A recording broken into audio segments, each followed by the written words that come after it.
आनंद गीते बोल रहे हैं कि जो गठबंधन है वो सिर्फ एक समझौता है, एडजस्टमेंट है। शिवसेना को जो है कांग्रेस एनसीपी पर ज़्यादा विश्वास नहीं करना चाहिए और एनसीपी का नेचर ही है कि पीठ पे खंजर घोंपना। मुझे तो पहले आनंद ये हुआ कि बार बार संजय राउत जी ये बोल रहे थे कि शरद पवार जी ने यदि किसी के पीठ में खंजीर किया होगा तो ऐसे उदाहरण मिलने के बाद मैं पॉलिटिक्स छोड़ दूंगा। तो अब उनको छोड़ना ही पड़ेगा, क्योंकि उन्होंने यह कहने के बाद तुरंत उद्धव जी की एक क्लिप पुरानी वायरल हुई, उसमें तो मैंने जो कहा उससे कई गुना ज़्यादा कहा और आज गीते जी ने भी वही शब्द का उपयोग किया। तो मुझे आनंद है कि मुझे जो महसूस हो रहा है वो लगभग समाज के हर व्यक्ति को महसूस हो रहा है। कोई शब्दबद्ध करता है, कोई नहीं करता है। मैंने किया साहस दिखाकर, तो अब उसको आनंद गीते ने भी शब्दबद्ध किया है। और यही भावना, शिस्तबद्ध डिसिप्लिन पार्टी है शिवसेना, इसलिए बोलेंगे नहीं, लेकिन आपसी बातों में यही भावना सबकी है। लेकिन राज्यपालांच्या पत्रावरून आता अनेक प्रतिक्रिया सुद्धा आलेल्या आहेत. संजय राऊतांनी सुद्धा प्रतिक्रिया दिलेली आहे की राज्यपालांनी राज्याची अब्रू वाचवली पाहिजे, अशा पद्धतीनं देखावा करणं योग्य नाही आहे. मात्र तरीसुद्धा विरोधकांच्या बाजूने कुठेतरी राज्यपाल बोलतात असं सुद्धा म्हटलं. यात देखावा करण्याचं काय आहे आणि विरोधकांच्या बाजूने बोलण्याचं काय आहे? म्हणजे कॉन्स्टिट्यूशनली घटनात्मकदृष्ट्या ते राज्याचे प्रमुख आहेत. एक सामान्य नागरिकाला सुद्धा मुख्यमंत्र्यांना हे पत्र लिहिण्याचा अधिकार आहे किंवा राज्यातली कायदा सुव्यवस्थेची स्थिती बिघडली आहे, महिला असुरक्षित आहेत, राज्यपालांनी अधिवेशन बोलवायचं असतं, मुख्यमंत्र्यांनी बोलवायचं नसतं. मुख्यमंत्र्यांनी विनंती पाठवायची असते, राज्यपालांनी त्याच्यावर निर्णय करायचा असतो. त्यामुळे अधिवेशन बोलवण्याचा अधिकार राज्यपालांच्या सहीशिवाय अधिवेशन बोलवता येत नाही. राज्यपालांच्या सहीशिवाय अधिवेशन संस्थगित करता येत नाही. त्यामुळे राज्यपालांना एवढा अधिकार नाही.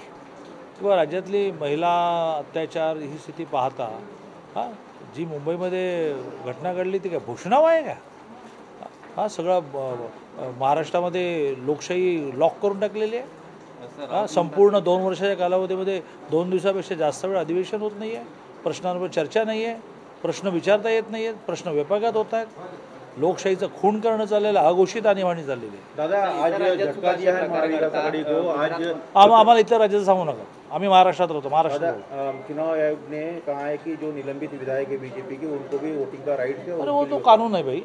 अब उस पर भी ये बोलेंगे कि दिल्ली का दुरुपयोग कर रहे हैं, लेकिन ये कानून है.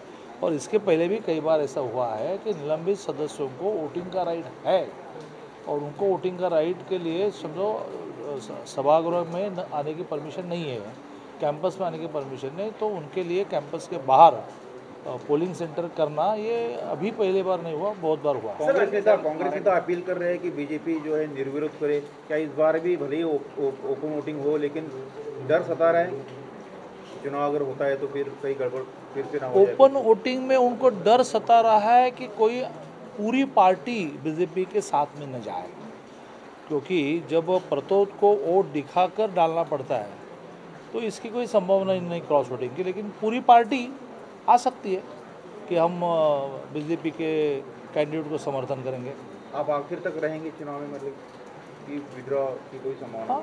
हम टटोलते रहेंगे पॉलिटिक्स में. हाँ, सातव जी के घर में यदि सीट जाती है तो ये महाराष्ट्र की परंपरा है कि जब घर में सीट जाती है तो फिर ये निर्णय होता है कि भाई न लड़े. ऐसा नॉर्मली प्रघात है, लेकिन वो भी प्रघात है, वो कोई नियम नहीं है. तो जब सातव जी के घर में दी नहीं, सातव जी की पत्नी ने मांगा था, तो कांग्रेस ने एक दूसरे से अन्याय किया है, इस राज्य की संस्कृति को ठेस पहुंचाई है. तो इट्स नॉट नेसेसरी कि बीजेपी शुड विड्रॉ. बीजेपी टटोलते रहेंगी, निर्णय करेंगी. हमारे तो वोट जो है और जो अपक्ष हमारे साथ है उतने तो वोट हमको मिलेंगे. वोट प्रतोद को दिखाकर डालना पड़ता है, इसलिए जो क्रॉस वोटिंग हो सकता है 50-60 का, जिसके कारण ही विधानसभा अध्यक्ष की चुनाव नहीं कर रहे हैं और विधानसभा के नियमों को बदलने का प्रयास चल रहा है, कॉन्स्टिट्यूशन के खिलाफ है, टिकेगा नहीं. तो क्यों चल रहा है? यदि आपको मालूम है कि सारे लोग आपको वोटिंग करेंगे तो गुप्त मतदान में क्या दिक्कत है? इसलिए ये भी गुप्त मतदान होता तो हम दिखाते कि हम राज्यसभा की सीट निकालते.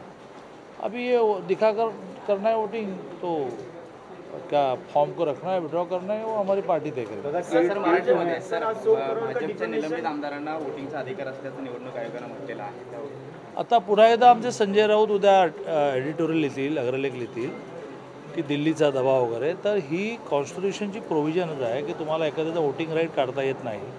तर ह्या निमित्ताने मी तुम्हाला हेही क्लिअर करतो की वोट ऑफ कॉन्फिडन्स, विश्वासदर्शक ठरावावर सुद्धा ह्यांना वोटिंग करता येतं.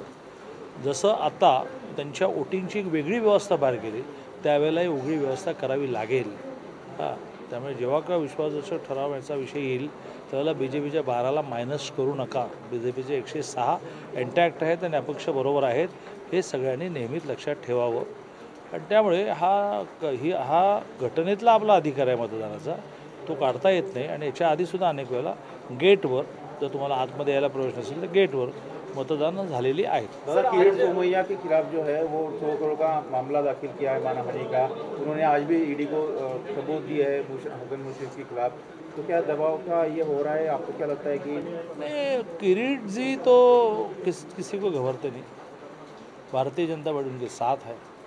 100 करोड़ 200 करोड़ 500 करोड़ 1000 करोड़ जो भी दावा लगाना लगाए, चलेगी. वो भी केस कोर्ट में चलेगी. मराठीत माझ्या म्हण आहे की तोंड फोडून घ्यायचं असेल तर ठीक आहे, ओके. तोंड फोडून घेणं म्हणजे काय? किंवा आणि सोपा हात दाखवून अवलक्षण करणे. हाँ, यानी मालूम है कि हाथ पर गड़बड़ है, फिर भी ज़रा देखो देखो मेरा हाथ, इसको कहते हैं कि हाथ दाखवून अवलक्षण करने. तो यदि उनको कोर्ट में केस दाखिल करके 19 महीने में यह सरकार एक केस जीती, इसका उदाहरण दो. हारते ही हारते हैं. मुंबईसह 15 महापालिकांच्या निवडणुका फेब्रुवारी महिन्यामध्ये होतील अशी चर्चा आहे. उपमुख्यमंत्री चर्चा म्हणजे करावीच लागेल ना. हां, अजित पवारांनी सुद्धा त्याला दुजोरा दिलेला आहे. भाजपची कशी तयारी आहे? भाजपची पोटच आणि भाजपचे सगळे आमदार खासदार इंटॅक्ट आहेतच. वारंवार अजित पवारांनी किती पुढ्या सोडल्या तरी, पण संघटनात्मक ताकद ह्या सगळ्या कोविडच्या काळामध्ये आम्ही इतकी वाढवली आहे. कोविडचं सेवा कार्य करताना आमचा जनसंपर्क इतका वाढवला आहे की आम्ही आमच्या संघटनेच्या जीवावर निवडणुका जिंकणार. दादा उद्धव जी ने बयान दिया था, फिर अभी शिवसेना के बड़े नेता जो है बयान दे रहे हैं, खुलकर बयान दे रहे हैं कि कांग्रेस या महाविकास आघाड़ी के खिलाफ. आपको लगता है कि आने वाले दिनों में क्या कुछ निर्णय हो सकता है? मुझे कुछ लगता नहीं. ऐसा है कि ये जो मत है शिवसेना के विधायकों का और राष्ट्रवादी के कुछ विधायक हैं, कांग्रेस के कुछ विधायक हैं, ये ठीक नहीं चल रहा है. ये तो आजकल नहीं है, वो तो पहले से है. लेकिन जब तक नेतृत्व सत्ता का मोह छोड़ेगा नहीं और उस मोह के बाहर आएगा नहीं, तब तक कुछ होगा नहीं.